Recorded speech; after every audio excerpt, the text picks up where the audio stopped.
Uh, All right, cool. and, Yeah, go ahead. And yeah, and like if you have time and stuff, like no pressure. I know you're busy, but No, I got some time. Okay, great. But that's good that you just started recording, so all the other stuff isn't on there. Great. Perfect. Somewhat pro here. Nice. Good time. All right. So, well, I'm just gonna do like a dry run if you're cool with that. Okay. Yeah. Go Okay. ahead. So, and let me make sure my phone is. It's not recording. It's off now. So, hi, I'm Elizabeth Stein of Belly and Body Care, and I am here today on my self-love interview series where we're exploring the topic of self-love and what it means to different people. And today I have my guest, Alex Obed, who is a writer and an artist, and I'll let you introduce yourself to interview today. Oh, I'm just the guy. We know each other from Atlanta, and now I live in Fort Lauderdale. And yeah, I'm a sometimes writer, sometimes poet, sometimes poker player. And I've been interested in self-love for a long time. I have a background in psychology, did my master's in psych. But more than the master's, I've just been like reading and intrigued by psychology my whole life. And anyway, self-love has definitely been a huge theme in my life. So when I saw you do the Facebook thing, inquiring for people that, had a self-love practice or whatever you want to call it, I'm like, I really felt called to respond because, it's just so, it's almost like I can't overstate how important self-love has been in my life. So I felt like it'd be fun and worthwhile to share, at least my perspective with others, because maybe others could get something from it, because I've really dug in deep in this, in this arena. I love it. Sounds like a really juicy one. So if you were to define self-love, and I'm going to challenge you in a sentence or two, and of course I'm going to let you elaborate, how would you define it for yourself?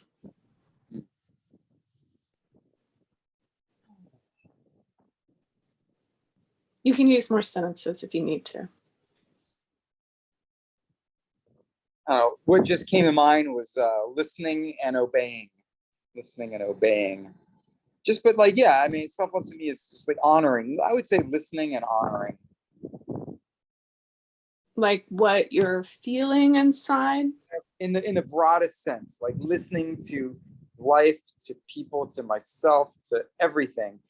And then honoring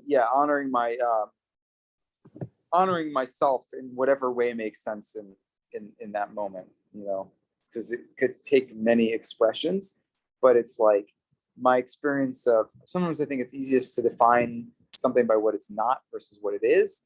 And like the opposite of self-love to me is when I step over, disrespect, and dishonor myself, right? And there's so many ways that happens, from saying yes when we really aren't a yes, when we're not sure, or we don't feel like it, but we feel like there's, pressure or expectations, or, so we say yes, but we don't really want to. That's like dishonoring.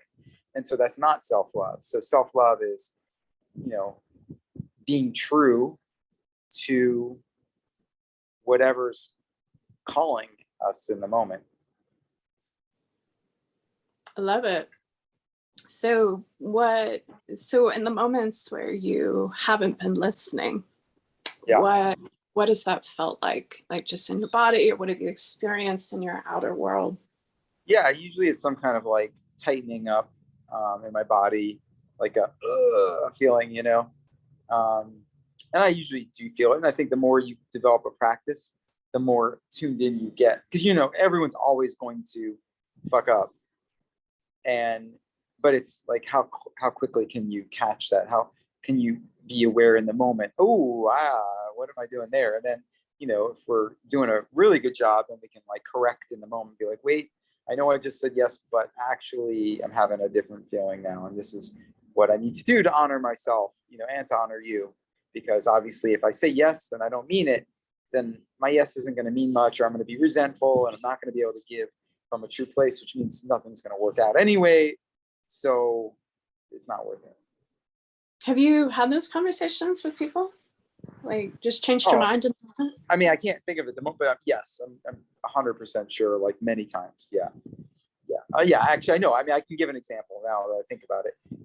A friend of mine asked me to edit his book because I can book edit. I've done a few books. And I said yes. And then literally after getting off the phone, I was like, wait a second. I don't want to do this. Even though I need the money, like sort of need the money, it's like, I know how much effort it takes for me to do something like this. And like, there's like, I'd have to charge like an exorbitant amount to make it worth it for me to feel good about saying yes. So I literally just either emailed them or whatever I did. I got back in touch and I was like, I know I said yes, but I can't do it because I, went within and I was like, this is not what I want to do. And he was disappointed, but he was like, okay, I get it. So that was it. What was like the time lag between, sitting with that and calling him back? It wasn't long. It was within 24 hours, but I think I made my decision like very, very quickly. Like I knew I'd fucked up very quickly. And so within probably like 30 minutes or 10 minutes or 15 minutes or 5 minutes, I don't know. It was a while ago. It was about a year ago. But yeah, very quickly. And then I just, crafted I just thought about how do I communicate in a way, my true feelings in a way that is respectful. But, I just had to kind of I had to understand what I was saying, no, and so that I could explain it to him and that kind of thing. Because I did feel a little bad that I'd said yes and now I was saying no, but I did it very quickly, so I felt fine about it too, because I'm just like, nothing's been done, no shirt off his back or whatever is the expression. So And I love that example because that's how it often shows up for me as well, as when it's like that real contraction, but sometimes the brain is like, you need the money, but you just don't, like, yeah. So it's like, and I think that's how like a lot of people, and myself included, get caught in like that loop. Right. Well, on that, like two things I want to say. One, see if I can remember that point. I'll say that point first, which is I find that often in relationships, unfortunately, we live in a way of being where it's either I'm disrespecting you, I'm either respecting you but disrespecting myself, or respecting myself but disrespecting you. Like that's how it comes across a lot of times in this like sort of world. Like it's like whatever duality or something where, but like ultimately a healthy relationship is both, right? I get to respect you and myself, but sometimes it's a little twisted and all that, so I think a lot of relationships, people pleasers, they're respecting the other person's wishes but not respecting and honoring themselves, and that's really sad. And that's obviously not self-love. So anyway, that happens. I think that happens, like that's almost like the rule more than the exception, unfortunately. Yeah, no, I know what you're talking about. So much compromise in relationship and so much bad information, I feel like, on media and TV and everything else. Yeah, well, that's why I think this topic's so crucial and important, because we've got it so twisted. And for example, I mean, my prime example is the word selfish. Selfish is a bad word in some ways to a lot of people. Like they use it in a bad way, like, oh, you're being selfish. And I'm like, I fucking love being selfish. Like, I don't know what you're talking about. Like selfish is great. Like, be selfish, meaning to me that just means take care of yourself. Take care of yourself first. Like, love yourself first. Put yourself first. Like, yes, I'm all about that. And then what's the opposite of that? Oh, I put other people's needs in front of mine. How can that ever work long run? I don't think it can. I don't think that's sustainable. So yes, but I think I'm bringing this up because I think the fact that selfish is such a negative connotation is completely telling of how fucked up this world is regarding self-love. I love it. Yeah. So in the places where, the feeling, so you feel really contracted, but not in your stomach when you're making choices against yourself. How does it feel when you make choices that feel like they're based on self-love? Yeah, it just feels like, Well, it depends. Like, I think it feels best when it's conflicted, right? Like when, when it just, when there's nothing at risk, then it's not a big deal. Just, okay, great.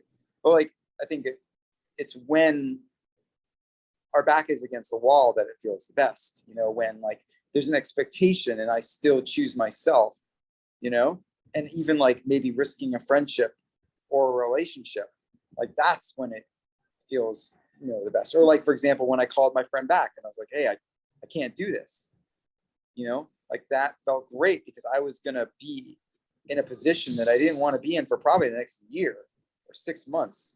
And now I basically freed myself, you know what I'm saying? So it's like the added joy of sort of like being a prisoner and then being free again is like so much more satisfying than just, being free and choosing freedom upon that freedom, on top of that freedom. Like that's nice, but it's not the same. It's not as amazing to me. I also relate to that because I have a similar experience. Mine, though, I'll often have like this like oh shit spiral, like, and like all this anxiety of like I'm gonna lose that person or that friendship, or because it doesn't. It often, what I've found for myself is it often doesn't make sense in the moment. Like it's like for me, it feels like this kind of intuitive, instinctual feeling. Like I just have like this feeling like this is the right, selfish, as you put it, like decision. Like I feel the Right. energetic, like that's how it feels for me. And then when I go against it, I feel like that contraction. And I love the phrasing you use of being in the cage, in the jail. And but it feels like self-love, at least for me, and maybe you can relate, like there's this kind of intuitive piece, like there's a logic that's running the show that's like unique to your own soul and heart, in the life experiences. Like I find it's like this internal guidance compass system. And Yeah, totally. Yeah, no, I totally feel that. Yeah, I'd say that, yeah, I mean, like in relationship wise, I've lost a lot of friends in the last couple of years. It feels like friends, right? And it's been great, like in a way, because, so many of us probably have and have experienced like relationships, friendships, whatever, that, there's all these expectations and conditions and it's like you don't really understand what real joy is until you've like ended some, I don't want to say toxic because they might not be completely toxic, but just relationships and friendships that aren't fully like supporting your path of self love, selfishness, whatever we're going to call it, like putting ourselves first. Once you go from that to self love, it's just so, incredibly amazing, and that's where I spend most of my time now. I mean, of course, I have my hiccups like anybody else, but now it's like a high just to, say no or to choose myself. It's just you just keep building on it. Every time you do it, like it's a muscle that you keep building, and then it gets easier and easier and easier until you probably get to a point where you don't give a fuck anymore. You don't care about what other people think. And it's a freeing place, and that level of freedom is what I'm just saying. It's like, I'm sure I'm not, there's no there, right? I'm on my path, but from where I was to where I am today versus yesterday versus 5 years ago, etc. Like it's amazing, and yeah, so all I can say is, yeah, it's kind of everything. Like everything begins with self-love, and so, and yeah, again, I just don't think. I think most people are just not really aware how, unfortunately, chained up they are to all the junk that's not self-love. Any self-love practices that you use that you don't mind sharing about? Yeah, I mean, I remember the first one. I mean, I was in real bad, like I had real low self-esteem, like as a adolescent, and I would literally, I mean, it's going to be an exaggeration, but there's truth to the exaggeration. I probably told myself that I loved myself in the mirror of my bathroom, like different bathrooms in the last decades, but probably like a million times. And like now I don't do it really that often now because I don't really need to. But there was a time when I really needed to because I felt like a fuck up, I felt like an idiot. I couldn't do anything right, that level of that place in life. And to say I love you to myself in the mirror and look at myself, and no matter all the fuck ups that I've done, no matter whatever was going on, like kind of like that support of myself, like notwithstanding all that, I still love you, Alex. And that just did a huge, it was very like it was incredibly transformative as a practice. And like I might have done that sometimes like 5 or 10 times in a single day. You know what I mean?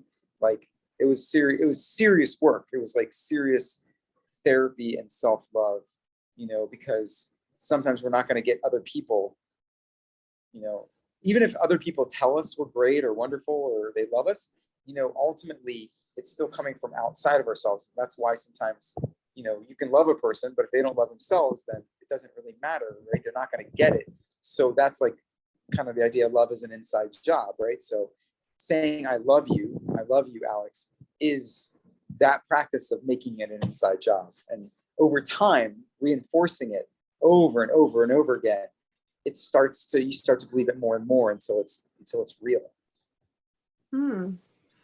Did you, I guess 2 questions, like, so that was like your primary practice to help show that for you, was looking in the mirror and just affirming like you loved yourself. Did you find like you had emotions come up that you had to like just sit with and hold space for, or was it pretty easy, like you were just able to like be there with yourself? No, it was always easy, actually, because it was just it's like, I know I need this right now. I know that I need to hear this. Because like, if I don't do that, I'm already in a bad space, I'm in a bad state. So it's like, it was like a lifeline in a sense. Like this was like a life server that I threw to myself. So no, it was kind of like, I don't want to say life or death, but it was like very, very much about my ability to be okay in the world. So there wasn't really, once I realized it as a tool, it's not something that like was an option. It's like I needed it, so I used it. How did you know? Like, did somebody tell you, or did you just sort of instinctually know? I don't remember, honestly. It's been so long. I mean, that probably started when I was like 14, something like that. So apparently I'm 48 now. So yeah, we're talking like 3.5 decades ago. Or whatever the math is. So, sure. So yeah, so I don't remember. I probably got it from someone, I'm guessing. I might have gotten it from a book. I used to read a lot of books even at that age. So yeah, I probably was reading a self-help book or something, and then just took it on. Okay. So you've never had to like, you hit rock bottom or some dramatic life experience to kind of shake you up into like looking at this? I guess, I mean, or just gradual, stuff, just like, I mean, I definitely had long stages of depression and just, that kind of stuff. So yeah, this was definitely, I mean, self-love is the way out of depression in my belief system. Like, I'm not saying it's true for everybody, and everybody's different, and there might be cases where it might not work, like alone without medications and stuff. I'm just saying it's possible, but I think for a lot of people, probably, like, I think self-love is like the key to kick in our depression. Yeah. I love it. Yeah. Well, thank you so much. Anything else you want to share that you want people to leave with? I feel like well, let me just think about other tools, because I mean, that's just one tool. I mean, yes, practicing saying no is a good thing to do. And I did go through a stretch where I said no to like everything and everybody. And that was coming from Nietzsche, the philosopher. He wrote a book called Thus Spoke Zarathustra. It's a novel. I got to plug in. And in the novel, he says that people go through 3 stages of life. We go through the camel, and the camel is the yes person. The camel says yes to everything and everyone because they're kind of like the slave, in a sense. They've got a master and they got to do things, and they got a boss, and anyway, so they're the yes person. And then after that, if most people never leave that stage of the camel, so they spend their whole lives being camel. But some people get to the next stage, which is a lion, and a lion says it's like a roar of no. And then so I can't remember now, but I think the book talks about just like going through a stage where I chose to go through a stage where I just said no, because if you can't say no, then your yes doesn't really mean a full yes. So, and then he said the third stage is the baby, and the baby now can say yes or no, and the baby now comes to yes, but it's a real true yes. And so that's like liberation, we could say. So yeah, just that I went through a stage of just saying no, which was tough because I was a people pleaser back in the day, believe it or not. And there's something really satisfying when at first it's difficult because other people don't like it, especially if they're used to you being a people pleaser. The people that you're pleasing, they will call you nasty things, and you're a selfish jerk and all this stuff. And so it can be very, very difficult to follow through on this path. But if you do, first of all, a lot of those people leave your life, and that's probably a good thing anyways, right? And then you'll attract more people that actually are healthy and support your selfishness in a positive sense, right? Because they want you to be happy and they want you to be full of self-love. And so those are the right people in your life. But yeah, you might have to get rid of some of those people, and that happens naturally if you start saying no, because they won't like that. And then they might just naturally fall off the map. So my second big time movement was saying no a lot. And then once I felt like I could confidently say no without any like real feeling of like shame or whatever, then that told me I was ready to like move on from saying no. Wow. And that was very powerful. Yeah. Did you say no to the things you actually want to say yes to? Like you give yourself like a green card, or is it just no across the board? Well, in that, I just said no to anything external. Anything internal I could say yes to, but anything coming from anybody else, I just automatically said no to. Like, I'm not doing anyone a favor. I'm not helping. I'm not doing shit for anyone. I'm saying no to every single request made to me that doesn't involve like maybe like, I'm saying, like, okay, you can't say no to everything if like it's sometimes you want to keep a job so you can keep paying rent, so that would be different. But anything that was like an extraneous request that didn't require me to do it based on my like needs type thing, like if I could say no, which was most of the time, and maybe with me I was probably in a different spot in life, I could say no. I just said no across the board. It probably only lasted like a month or two, but over that time it was a very liberating experience, like incredibly liberating. So yeah, I think, and I guess just to conclude, I think life and self-love is, I don't know, in some ways it's just about giving permission to ourselves. Like it's like when we realize that it's okay, like what we want is okay, like how we want is okay. We don't have to justify it, but I think so many of us, including myself in the past, like we feel like it's not okay. Like we have to justify what we want and what we need, or whatever we're going to call it. And, even that is problematic if we have to justify, right? Like, meaning there's like, if we have to justify it, means in some levels we're not fully there. Does that make sense? Yeah, it does. Yeah. So I don't know, I could probably talk for 4 hours about this with you, but we're not going to do that. So, but yeah, that's all I can say is, I think it's like the alpha and the omega. It's everything. Self-love is like, at least for me, even I told you I wrote a book, and I think I'll just share this to end. Fuck it, I'll promote myself. Yeah, I'll be selfish. You This is just my wrote. book. Haha, it's Yeah. called Disassembly Required. And there's this poem that I wrote, and I think you'll like this one. It's called Wizards. And this is an actual story that happened. And this is it. I met a man doing Mayan birth chart readings at a friend's birthday party several years ago. He had the long white beard and dressed like a wizard, so of course I wanted one. It took about an hour before it was finally my turn. I don't remember most of it, but there was one thing he told me in particular that I'll never forget. He said, people will try to pull you away from your path. Don't let them. And that's it. For me, that was like a huge like aha moment that like, whether it was my parents who didn't like my path or didn't believe in it, because it didn't on the surface look like it was going to amount to anything like in the real world, I'm just like, I felt something inside that said like, follow your gut, follow your intuition.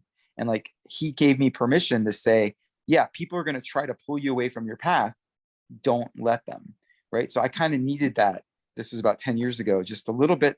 That like was like another level of reinforcement for me of just like, okay, cool. I'm having somebody else outside of myself say it's okay. Here's permission to ask for what to whatever, to live your life the way you want to live, so that was helpful as well. I feel like I met that white-haired Mayan calendar reader. Yeah. Saw him, like long white beard. Yes. Yeah, I was gonna say I could imagine. I don't remember his name, but like I wrote this. I'm like really proud because I'm like to me it's like he's dead now. I know that, but it's like I'm memorializing him in a way with my my little piece, like because it's such a powerful message. That's why I included it. That's a great message. Yeah. So if people are interested in your book, where can they find it? Oh wow! Thanks for asking. I forgot to mention. So yeah, it's my my website's got it. My name is Alex Obed. It's ALEX Obed OBED.com. That's fabulous, Alex. Thank you so much for the time and great topic. Yeah, thanks for doing this. I feel like it's fun to share, but I think it's so like I can't overstate it. It's so important. I think that I'm just glad that you're diving in, and I'm actually I'm following you, of course. So I'm really excited to see what other people say too, because I'm always on the lookout for more cool techniques and tricks and tips as to just like look at how, because it's not like I'm 100% always self-loving, so I'm like now it's more of like, can I catch myself when I'm not self-loving? That's the game that I'm on now. Can I catch myself in a quick way and then like come back to self-love? So anything that other people have to offer, I'm game and down to hear. I love it. And not beating yourself up when you slip up. Yeah. Oh, I'm glad you mentioned that, and I won't go there, but yeah, I think the beating ourselves up is probably at the heart of like all the opposite of self-love. And that's probably the hardest one. That might be the biggest challenge that I still face. It's not the biggest challenge. I mean, it is still the biggest challenge I probably still face is the beating ourselves up, because I think it's just like everybody does it, and I think to recognize when we're doing it and stop, and then say something nice about ourselves, to like, to turn it around, so I do that now. I mean, I'm like, Alex, you're an idiot. And then I'll be like, but I fucking love you, so yeah. Nice save. Well, Alex, thank you again. I'm Elizabeth, bellyandbodycare.com, and I'm looking forward to hearing what other people have to say and continuing. Thank you, Elizabeth. Thank you, Alex. Great to see you. All right, you too. Bye. Bye.